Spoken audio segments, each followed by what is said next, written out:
Esdras capítulos 1 al 3. Comenzamos nuevo libro y voy a grabarlo en dos partes. Es decir, ahora mismo estoy grabando antes de leerme los capítulos, porque como cada libro que empiezo os cuento los 3 primeros capítulos, es como que ya me he hecho algo de spoiler. Entonces os voy a contar de lo que creo que va a hablar este libro así. He de decir que algo he mirado por encima y he visto como parecen censos, pero no sé, porque también por lo que he leído y esos 3 primeros versículos con los que acaba el libro de Crónicas, parece que va a ser un libro de esperanza. Y otra cosa que quería comentaros es que nunca había escuchado hablar de Esdras, es decir, ni en religión ni... Es que yo diría, a ver, que me acuerdo, a lo mejor sí, pero en alguna Eucaristía no me suena nada que se haya leído Esdras o no me acordaré. Pero no sé nada de quién es, de qué papel tuvo, entonces es totalmente nuevo para mí este libro. Así que, pues vamos a ver qué tal y qué tiene y qué aprenderemos de él. Otra cosa que os quería comentar es que como Crónicas vuelve a repetir otra vez desde Samuel hasta Reyes, pues como que estaba, entre comillas, en una zona de confort, porque ahora ya no sé lo que va a venir. No sé quiénes serán los nuevos personajes, qué cosas pasarán. Estoy como con mucha intriga y a la vez hasta con un poco de miedo por lo desconocido. Pero para eso estamos aquí, para aprender, para estudiar y ver qué pasaba en estos tiempos, la cultura que había, etc.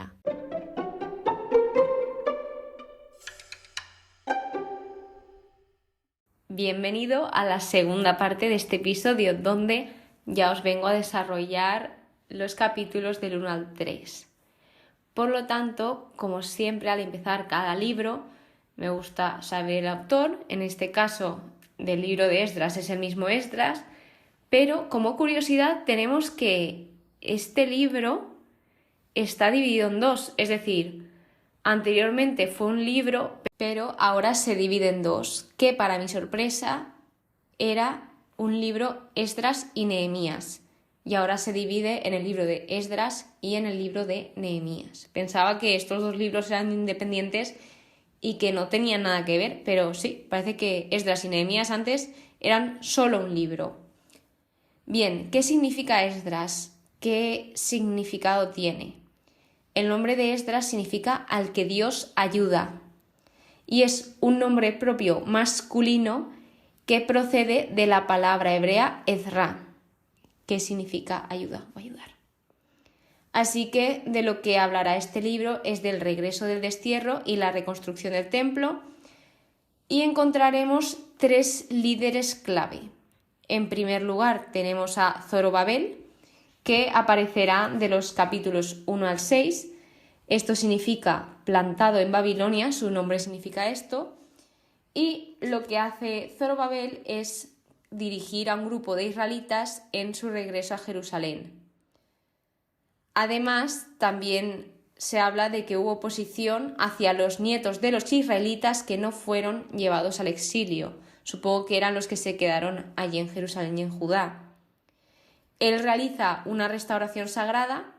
Se habla también en estos capítulos de las dificultades superadas con la ayuda y la protección de Dios, por lo que este libro continúa con la organización de la comunidad judía, que esto ocurre 80 años después, 60-80 aproximadamente. Y otro de los líderes importantes fue Esdras, que habla del capítulo 7 al 10 y se centra en el Torá y la comunidad. Aquí se hablará de los matrimonios del yugo desigual, en concreto aquí los llaman los matrimonios mixtos y que hay infidelidades. Luego se hablará sobre el decreto de divorcio, que este se cumple parcialmente, además de que Dios nunca ordenó a Esdras hacerlo. Aquí la verdad que os estoy adelantando mucho la historia, incluso a mí, al buscarme estos resúmenes, pero son creo que necesarios para saber que vamos a tratar a término general. Bien, pues se llega a un anticlímax y la tarea que tenían era formar una comunidad auténtica judía en Jerusalén, pero había perjuicios de convivencia de judíos y no judíos. Básicamente, este libro apunta a la necesidad de transformar íntegramente sus corazones, los corazones del pueblo hacia Dios. Pero lo iremos viendo durante el transcurso, así que comenzamos ya, sí que sí, con los 3 capítulos. Como podéis observar, se llama sentimientos encontrados, o si queréis llamarlo, sentimientos contrapuestos. ¿Y qué significa esto? Son aquellos que aparecen en cada uno de nosotros y aparentemente son contradictorios, es decir, esas relaciones amor-odio, o cuando, por ejemplo, justamente cuando he empezado este capítulo diciendo es que por una parte tengo muchas ganas de leer este libro, pero por otra parte como que me da miedo empezarlo porque son nuevos personajes, son nuevas historias, es más de qué aprender. Así que pues básicamente en eso se basa este capítulo. Empezando por el número 1, aquí trata la vuelta del destierro y la reconstrucción del templo, la vuelta de los sionistas. Como sabéis, en Segunda de Crónicas, el último párrafo es lo mismo que el principio del libro de Esdras. Así que deja claro en el versículo 1 que movió Yahvé el espíritu de Ciro, rey de Persia. Personalmente me ha llamado mucho la atención, ya que la forma en la que se dirige el rey de Persia a las personas que habían sido llevadas al exilio es como muy fuerte, porque ellos tenían otros dioses, tenían otras tradiciones, pero aún así, como Dios movió el espíritu del rey de Persia, o sea, les habló y les dijo, tenéis que volver a Jerusalén para edificar el templo, que realmente era reconstruir el templo que había hecho Salomón. Lo que indica en este capítulo es que fueron ayudados y se les dio todo lo que necesitaban, además de que se les devolvió aquello que se llevaron del templo, porque un rey pues básicamente hizo acuerdos con el rey de Persia y se llevaron todo lo que había dentro del templo, entonces se les devolvió. Y de verdad que conforme vas leyendo este capítulo te impresiona, porque es como no es lo típico que hace un rey con sus, entre comillas, esclavos. No sé, esto no suele ocurrir, hacen todo lo contrario, y aquí pues se les brindó comida, bebida, ropa, el transporte a quienes lo requerían, etc. De hecho, en el versículo 5 dice, cuyo ánimo había movido Dios. Todas las personas que regresaron a Jerusalén y Judá fueron movidas por Dios. Entonces regresaron a su tierra, pero un pequeño porcentaje. Esto creo que es importante decirlo. En el capítulo 2 trata sobre el censo. Aquí se indican todas las personas que regresaron a Jerusalén y a Judá. Me gusta mucho porque van diciendo los territorios, luego van diciendo los que eran sacerdotes, los que eran levitas, los cantores, porteros, donados, etc.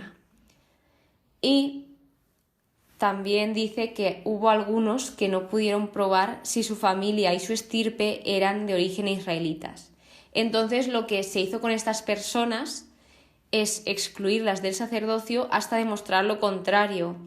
Y esto no era por excluir y por rechazar, todo lo contrario, sino que era por respeto a la ley de Dios, porque no todos podían ser sacerdotes, sino una serie de personas. Así que, pues, mejor prevenir que curar. Y se hizo así. Entonces, aquí se muestra esa investigación que ellos consultaban a Dios y oye, esto es de admirar, porque ya os digo que con la confusión que había en este tiempo y que no tenían los mismos recursos que ahora, era muy complicado. Y pasando al último capítulo, el capítulo 3 trata sobre la reanudación del culto. Aquí empiezan ya con la obra.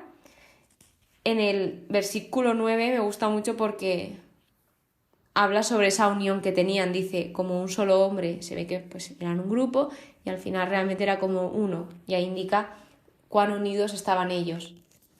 Y en el versículo 11, que aquí también es donde proviene ese título del episodio, dice: cantaban alabando y dando gracias a Yahvé, decían, porque es bueno, porque es eterna su misericordia para Israel. Aquí estaban estos, por una parte, los que lanzaban gozosos clamores, pero por otra parte se encontraban los que conocieron el primer templo, los que fueron testigos de ese templo que construyó Salomón, y estos hacían todo lo contrario, lloraban a voz en grito. Como curiosidad, por si os interesa, el primer templo, que fue el que construyó Salomón, estaba valorado sobre unos de 5 a 8 mil millones de dólares.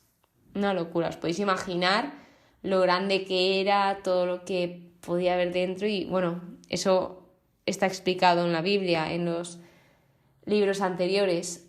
Así que bueno, tenemos por una parte a todos los que estaban súper contentos de construir este templo, de que estaban como volviendo a tener esa esencia, esa relación con Dios, y los que veían que no tenían nada que ver con el primero y esto les hacía llorar, lamentarse, etc. Y esos son sentimientos encontrados. La pregunta que lanzo, y que si me estás escuchando a través de Spotify la puedes responder, es si tú alguna vez te has encontrado en alguna situación de tener esos sentimientos encontrados. Espero que pases muy buen día, muchas gracias por escucharme y hasta aquí el capítulo de hoy. Que Dios te bendiga.